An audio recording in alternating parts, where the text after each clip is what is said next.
복된 주님의 날인데요. 오늘 주시는 말씀 같이 보시겠습니다. 욥기 8장 3절에서 7절과 욥기 42장 7절입니다.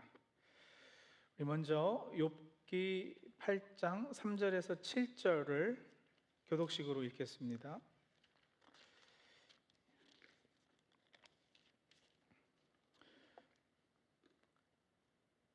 예, 8장 3절에서 7절 한 절씩 교독식으로 읽습니다. 너는 하나님이 심판을 잘못하신다고 생각하느냐? 전능하신 분께서 공의를 거짓으로 판단하신다고 생각하느냐? 내 자식들이 주님께 죄를 지으면 주님께서 그들을 벌하시는 것은 당연한 일이 아니냐? 그러나 내가 하나님을 간절히 찾으며 전능하신 분께 자비를 구하면, 또 내가 정말 깨끗하고 정직하기만 하면 주님께서는 너를 살리시려고 떨치고 일어나셔서 내 경건한 가정을 회복시켜 주실 것이다. 처음에는 보잘것없겠지만 나중에는 크게 될 것이다. 욥기 42장 7절입니다. 42장 7절, 우리 한 절 말씀 한 목소리로 함께 읽겠습니다. 주님께서는 욥에게 말씀을 마치신 다음에 대만 사람 엘리바스에게 이렇게 말씀하셨다. 내가 너와 내 두 친구에게 분노한 것은 너희가 나를 두고 말을 할 때에 내 종 욥처럼 옳게 말하지 못하였기 때문이다. 아멘. 그동안 저 자신도 신앙생활을 하고 또 목사로 목회를 하면서 보아온 바로는 성도들이 신앙생활하면서 힘들어하는 것 중 하나, 그래서 신앙도 또 삶도 피곤해지는 것 중 하나는 바로 예수 잘 믿는, 아니 잘 믿으려고 노력하는 우리에게 고난이 있다는 사실 때문입니다. 교회를 열심히 다니는데도 사고 나고요, 불치병에도 걸리기도 하고요, 사업이 망하기도 하고 자녀가 문제를 일으키기도 합니다. 그리고 이런 일을 당할 때 많은 경건한 신앙인이 어떤 영적인 오해를 때론 하느냐면, 내가 죄를 지어서 벌 받는구나, 내가 하나님을 제대로 믿지 않아서 이런 일이 생기는 거구나 하는 결론을 내리는 거예요. 이걸 돌려놓고 말하자면, 내가 더 영적이라면 이런 고난과 어려움은 없었을 텐데 하는 생각이기도 하죠. 덧풀어 말씀드리자면, 내가 성경을 더 많이 읽고 기도를 더 열심히 하고 교회 봉사를 더 헌신적으로 했다면 이런 나쁜 일이 나에게 생기지 않았을 텐데 하는 생각인 거예요. 근데 여러분, 이런 생각은 영적 오해입니다. 이 오해는 두 가지 잘못된 가정, 그 두 가지 wrong assumption들의 근거에 있는데, 하나는요, 세상이 돌아가는 원리에 대해서 잘못된 가정을 가지고 있는 거고, 두 번째는 고난, 이 역경, 시련, 환난 이런 것의 역할과 기능에 관해서 잘못된 가정을 가지고 있는 거예요. 그리고 이 두 가지 그릇된 가정을 가지는 이유는, 첫 번째 가정과 관련해서는 하나님의 일하시는 방법에 대해서 바른 이해가 없기 때문이고, 두 번째 가정과 관련해서는 하나님이 누구신지에 대한 바른 이해가 없기 때문입니다.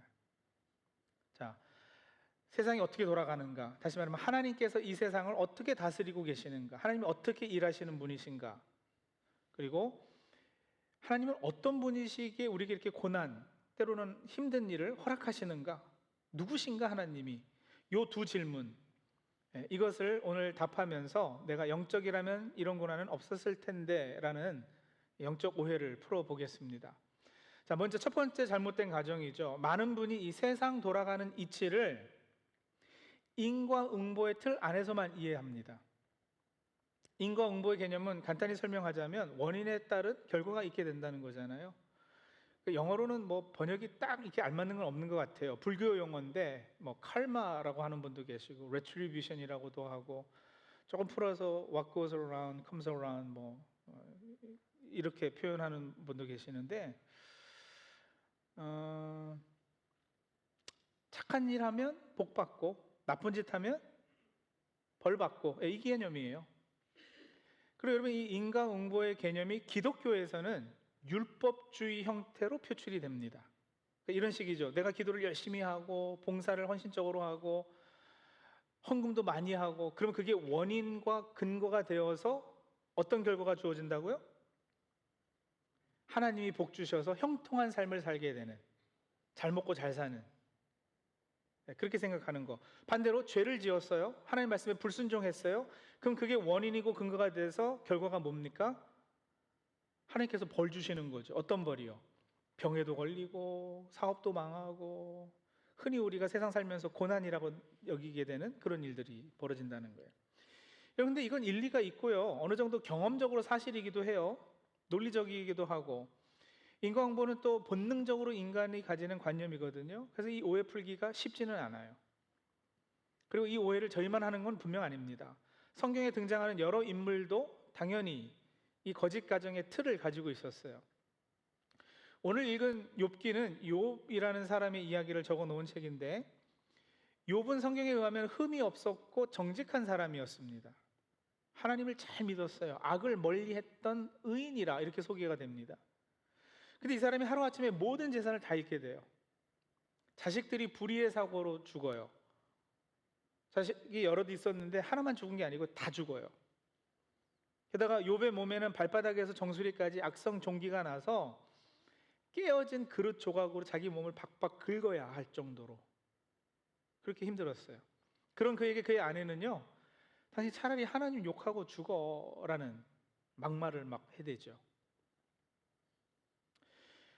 그런 그에게 욥의 친구들이 있어가지고 그나마 위로해 주겠다고 찾아옵니다. 그래가지고 이 친구들이 무슨 말을 하느냐? 자, 그걸 좀 이제 들어보겠는데요. 욥기 4장 6절 7절에 보시면 욥의 친구 중 하나였던 엘리바스라는 사람이 하는 말이에요. 하나님을 경외하는 것이 내 믿음이고 온전한 길을 걷는 것이 내 희망이 아니냐? 잘 생각해 보아라. 죄 없는 사람이 망한 일이 있더냐? 정직한 사람이 멸망한 일이 있더냐? 무슨 말 하는 거예요? 욥 자네가 지금 이런 고난을 겪는 것은 다 뭐예요? 자네 진 죄 때문이다. 정직했다면 이런 일이 있겠는가? 이렇게 묻는 거예요. 위로한다고서는 와서 더 박박 긁고 있는 거죠. 오늘 저희가 읽은 8장 3절에서 7절은 빌닷이라는 친구의 말이에요. 여러분 조금 전 이거 읽고 아멘 하신 분 계셨죠? 죄송합니다만 그러시면 안 돼요. 성경에 있다고 여러분 무조건 다 아멘하면 안 되는 것이, 성경에는 사탄의 말도 기록이 돼 있고요, 사람이 거짓말한 것도 기록이 돼 있어요. 그래서 거기 읽고서는 아멘 해버리면 큰일 납니다. 문맥을 살피셔야지 되고 어떤 내용인지 살피시고 마음의 동감이 가거든 아멘 하셔야죠. 다시 읽어볼까요? 너는 하나님이 심판을 잘못하신다고 생각하느냐? 전능하신 분께서 공의를 거짓으로 판단하신다고 생각하느냐? 내 자식들이 주님께 죄를 지으면 주님께서 그들을 벌하시는 것은 당연한 일이 아니냐? 뭐라는 거예요? 네 자식들이 죽은 건 다 그래서 뭐다? 걔들이 죄 짓고 당연한 그 결과 벌 받은 거다, 그 얘기를 하잖아요. 5절, 그러나 네가 하나님을 간절히 찾으며 전능하신 분께 자비를 구하면, 또 내가 정말 깨끗하고 정직하기만 하면 주님께서는 너를 살리시려고 떨치시고 일어나셔서 내 경건한 가정을 회복시켜 주실 것이다. 처음에는 보잘것 없겠지만 나중에는 크게 될 것이다. 그 유명한 네 시작은 미약하였으나 네 끝은 창대하리라고 여기서 나오는 거예요. 그래서 제가 어지간하면 그거 써서 붙이지 말라고 그러잖아요. 집이나 가게나.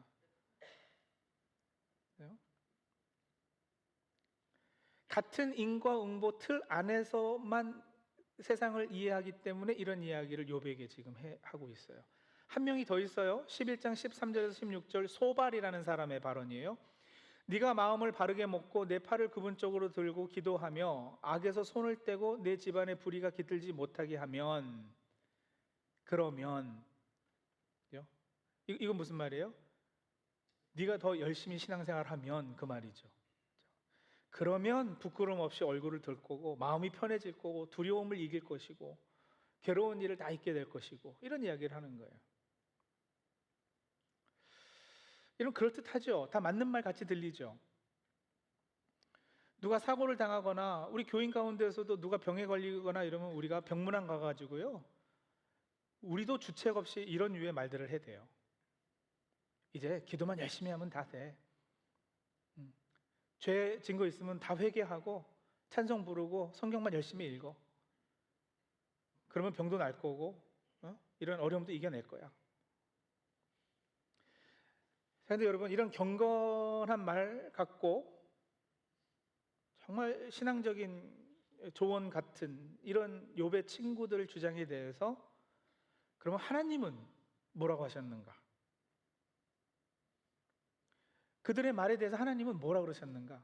그게 이제 42장 7절 우리가 함께 읽은 구절이죠. 한번 다시 같이 읽을까요?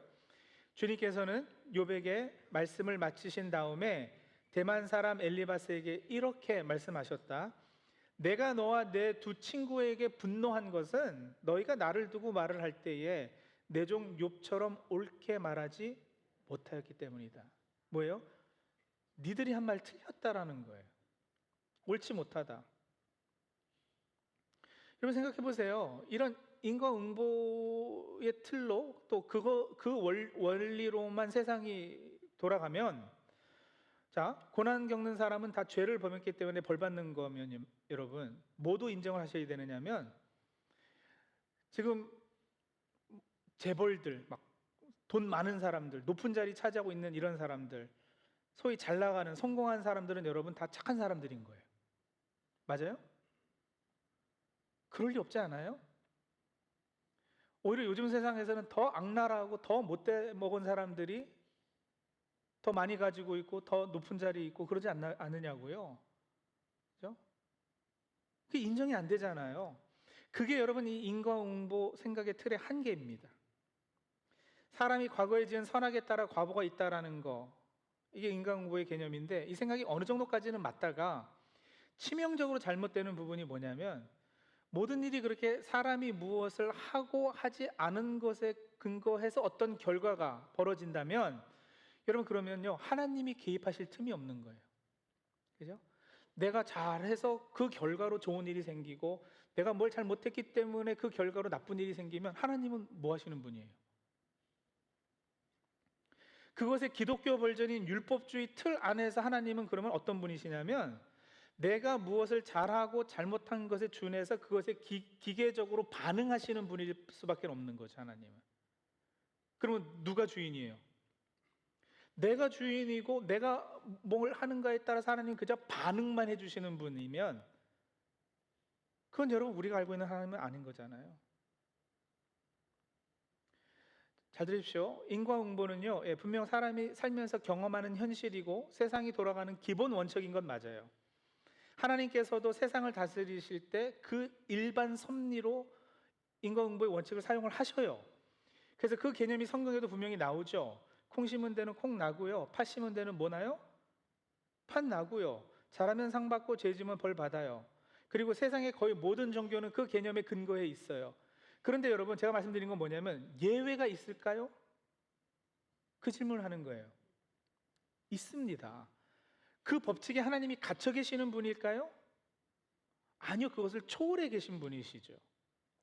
그래서 세상에는 죄 지었는데도 벌 받지 않는 사람이 있고요, 선을 행했는데도 고난을 겪는 사람이 있어요. 대표적인 예가 욥이라고요. 의인인데 고난을 받아요. 그 예외성을 성경은 인정을 하는 거예요. 죄 없는 사람도 고난 겪을 수 있고 죄 있는 사람도 번성할 수 있다는 불공평성이 우리가 살고 있는 이 세상에는 분명 존재한다. 그리고 하나님 믿는 우리는 그게 왜 그런지 너무나도 궁금하기 때문에, 늘 질문하기 때문에 성경은 그것에 답하고 있다라는 거예요. 무엇보다 여러분, 성경의 가장 핵심 메시지인 은혜는 바로 그 부분을 우리에게 가르쳐 주는 거 아닌가요? 기독교가 다른 종교와 구분되는 부분도 바로 그거잖아요. 하나님은 우리가 무엇을 한 것에 따라 반응만 하시는 기계적인 분이 아니세요. 사람이 사람 중심으로 생각하는 그 틀 자체를 하나님은, 성경은 거부합니다. 여러분, 이 영적 오해, 내가 더 영적이라면 이런 일이 나한테 생기지 않았을 텐데, 이 영적 오해가 결국은 다 사람이 너무 자기 중심적이기 때문에 하는 생각들인 거예요. 여러분, 우리가요 심지어는 하나님의 존재 여부마저 나름대로 잣대를 가지고 판단을 한다니까요. 좋은 일이 막 겹쳐서 일어나면 우리가 뭐라 그래요? 아, 하나님은 정말 살아 계시는구나. 그랬다가 막 안 좋은 일이 벌어져요. 그럼 우리가 또 뭐라 그래요? 하나님 안 계시는 게요, 막 이러잖아요. 왔다리 갔다리 한다고요. 하나님이란 존재가 여러분 그렇게 내 기분에 따라 계셨다 안 계셨다 그러시는 분이세요? 이 자기중심적 성향의 당연한 결과가 율법주의 신앙이고요, 그것의 열매가 바로 기복주의 신앙인 거예요. 근데 여러분, 온 우주 만물을 창조하시고 다스리신 하나님께서 겨우 내 행복을 위해 존재하시는 분이시겠어요? 하나님께서 겨우 내 건강을 지켜주시기 위해 존재하시는 분이시겠어요? 나 편히 잘 먹고 잘 살라고 예수 그리스도께서 십자가에 못 박혀 돌아가셨겠습니까? 그분의 피 흘리심, 그 보혈의 능력이 겨우 내 자식 좋은 대학 가고 좋은 직장 잡는 것에 사용하는 거예요? 오늘 기독교가 하나님을 그저 그런 존재로 포장해서 소개를 하고 있기 때문에, 그래서 미국에서 제일 큰 교회, 미국의 아주 유명 목사는 그 책 제목 역시도 그냥 잘 되는 나이잖아요. 잘 되는 나. 거기에 소개되는 하나님은 딱 그런 존재예요. 나를 위해, 나를 잘 되게 해주시기 위해서 계시는 분. 여러분, 그게 복음이냐고요. 물론 하나님은 나와 인격적인 관계를 맺으시고요, 나에게 깊은 관심을 가지고 계세요. 사랑의 하나님이세요. 그래서 내 삶 가운데 모든 것을 다 합력해서 선을 이루어 주시는 분이 맞아요. 근데 여러분, 내가 생각하는 그 선하고 하나님께서 내 삶 가운데 이루시려는 그 선하고 과연 동일해요? 그걸 질문하시자고요. 서로 동상이몽을 하는 건 아니에요? 그럼 동상이몽은 깨져야죠. 여러분, 율법주의적, 기복주의적 신앙생활이 이제는 복음으로 깨져야 합니다. 인과응보의 틀을 넘어서는 십자가의 은혜를 힘입어 살아가야 합니다. 사탄이 욥을 고소할 때도 그 얘기했어요. 하나님이 욥에게 잘해주시니까 욥이 하나님을 섬기죠. 까닭 없이 하나님을 그렇게 섬기겠습니까? 하면서 인과응보의 개념의 한계 안으로 욥이라는 인물을 묶어버리거든요.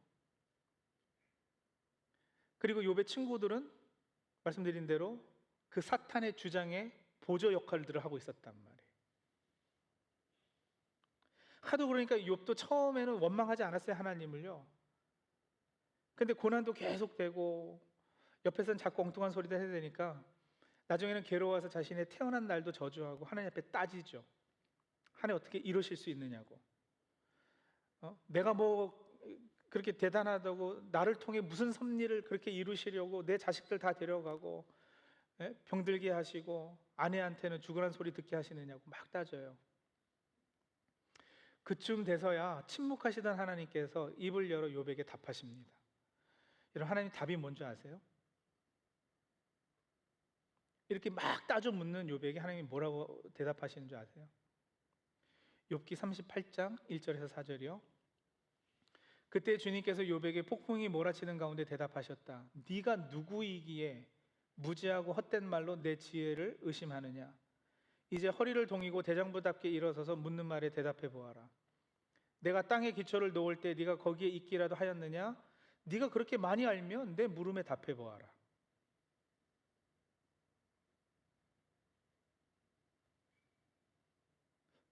이게 답이었어. 이게 답이 돼요, 근데?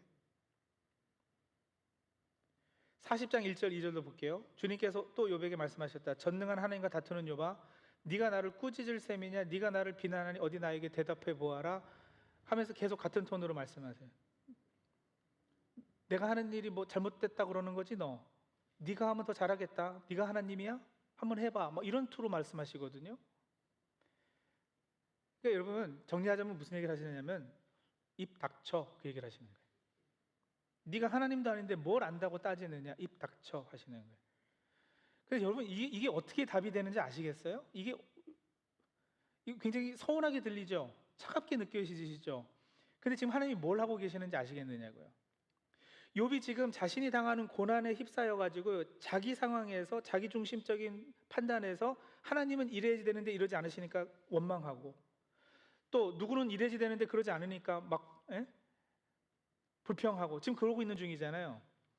근데 하나님은요, 자기 중심적인 그 성향을 가지고 있던 욥에게 내가 우주 만물을 창조할 때, 땅의 기초를 놓았을 때 네가 거기 있었느냐, 네가 세상을 다스려 봤느냐 하시면서 자기 중심에 파묻혀 있던 욥의 관점을 하나님 중심으로 놓게 하시는 거죠. 너 내 입장이 돼봐라 하시는 거예요. 그래서 더 이상 그가 자기중심적이 아니라 하나님 관점에서 세상을 볼 수 있도록. 그래서 여러분, 욥이 대답을 못해요. 입을 닫아버립니다. 하나님 일하심에 토를 달 수 없잖아요. 하나님 하시는 일을 다 이해할 수 없거든요. 그래서 입을 닫아요. 근데 여러분, 거기서 그냥 성경이 끝났다면, 그러면 여전히 우린 너무 서운할 것 같아요. 그죠? 뭘 붙잡고 살아야 될지 모를 것 같아요. 그냥 너 하나님 아니니까 입 닥치고 가만히 있어. 고난, 어려운 일 그냥 당해. 그러고 끝. 그러면 얼마나 여러분 답답해요. 근데 그게 다 끝이 아니고요. 하나님께서 궁극적으로 주시는 답은 십자가에서 해결이 됩니다. 여러분 보세요. 하나님께서 세상을 다스리는 원칙은 기본 섭리는 인과응보가 맞기는 한데, 하나님께서 택하신 주의 자녀들을 향해서 일하시는 방식은 다른 원리가 작동이 돼요. 그게 뭐요? 은혜요. 인간이 가지는 인과응보의 틀을 초월한 은혜가 작동이 돼요. 보세요. 여러분, 긍휼이라는 것은요, 내가 받아야 할 것을 받지 않는 것을 뜻해요.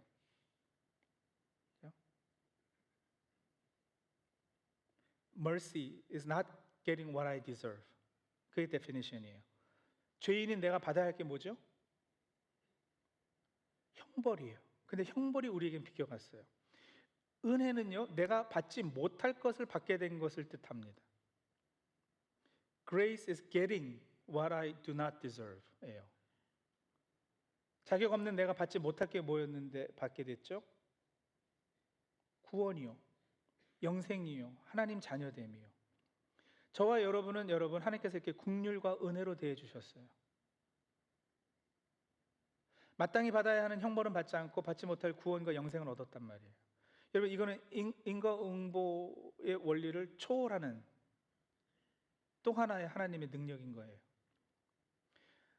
하나님은 동시에 공의 하나님이신데 긍휼과 은혜를 베푸시느라고 공의를 잊으셨는가? 아니요. 우리가 당해야 되는 모든 형벌을 대신 예수 그리스도께서 십자가에서 당하심으로 하나님의 공의 또한 실현이 되었어요. 이 모든 것이 십자가에서 확증된 하나님의 사랑의 성품인 거예요. 그래서 여러분, 고난의 기능과 역할이 뭐냐? 고난은 여러분 우리를 벌주고 그래서 우리를 망하게끔 하는 것이 아니고요.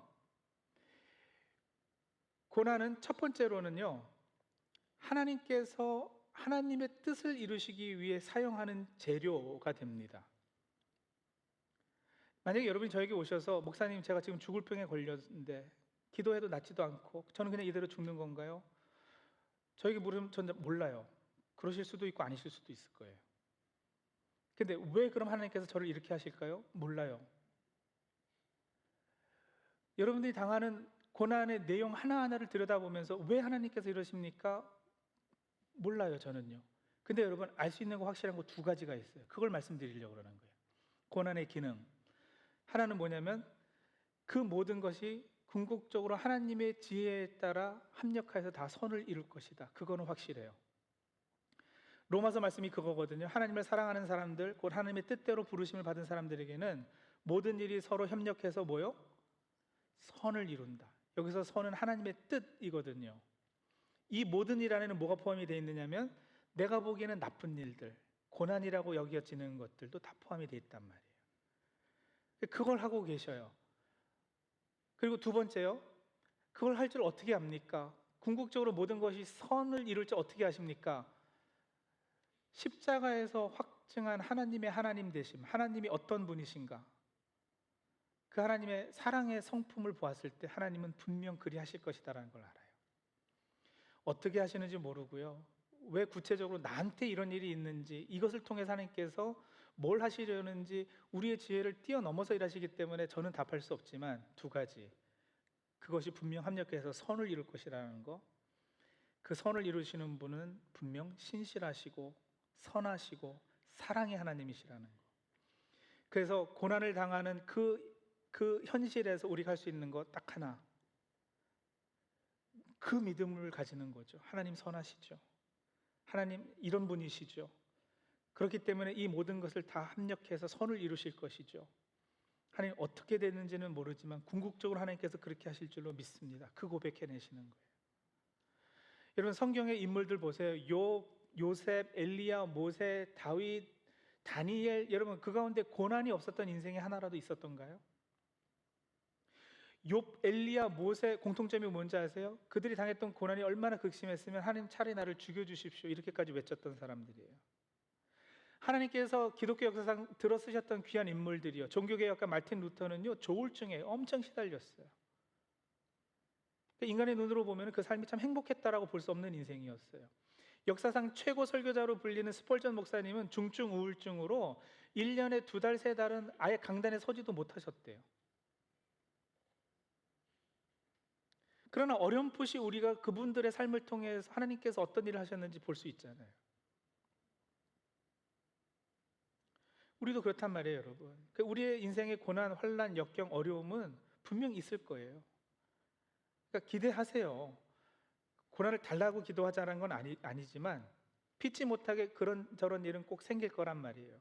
근데 그때 예수 믿는다고 그게 피해 가느냐? 그렇지 않다라는 거. 예수 잘 믿는 것이 무슨 액땜하듯이 환난을 피하는 도구로 사용되는 거, 그러지는 않는다라는 거예요.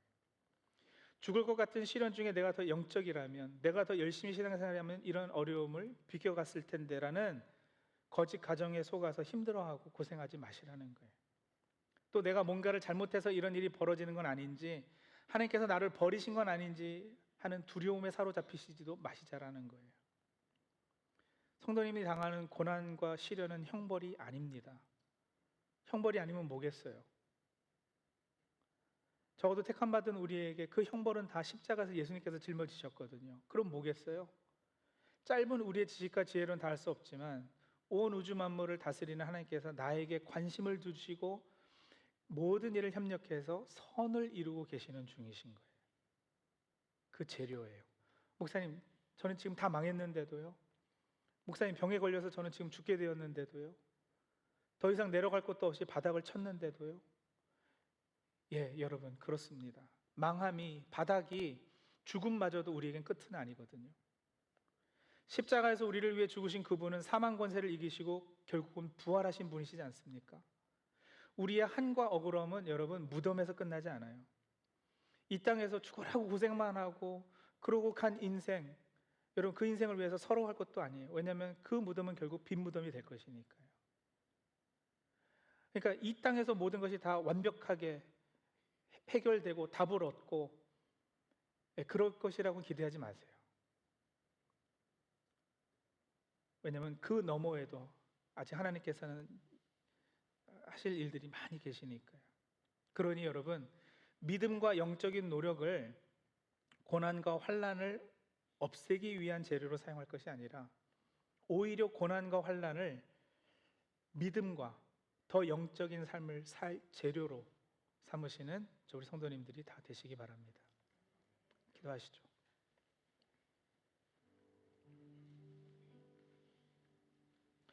두 가지 잘못된 가정을 말씀드리면 오늘 설교 시작했어요. 세상이 돌아가는 이치, 세상은 인과응보의 개념으로만 생각해요. 근데 여러분, 하나님의 택함받은 우리에게 있어서 하나님은요, 우리를 은혜로 통치하고 계시고 사랑으로 다스리고 계십니다. 우리는 죄 졌는데 사망, 죽음, 지옥이 우리에게선 비껴갔어요.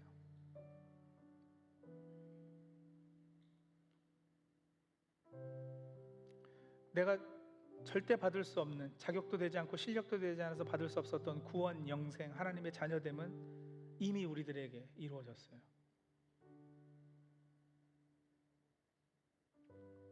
인과응보를 초월해 우리 삶 가운데 역사하시고 적어도 우리에게 있어서 세상은 그렇게 돌아가고 있습니다. 그렇기 때문에 두 번째요, 고난의 기능이 뭐냐?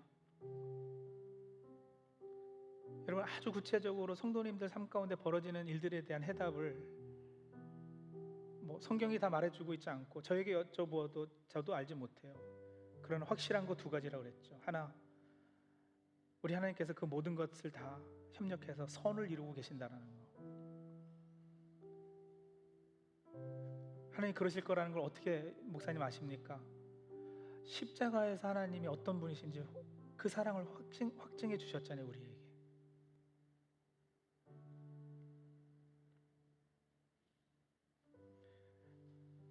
그래서 고난의 현실은 여러분 우리에게 있어서 믿음으로 반응해야 될 시간이고, 감사로 받고 힘들지만 믿음으로 인내할 기간인 것입니다. 그 담대함을 가지고 승리하시는 우리 성도님들이 다 되시기 바라는데, 오늘 그런 말씀을 종합해서 특별히 나에게 말씀해 주시는 부분이 있다면 그거 붙잡고 우리 하나님 앞에 기도하도록 하죠. 잠시 기도하겠습니다.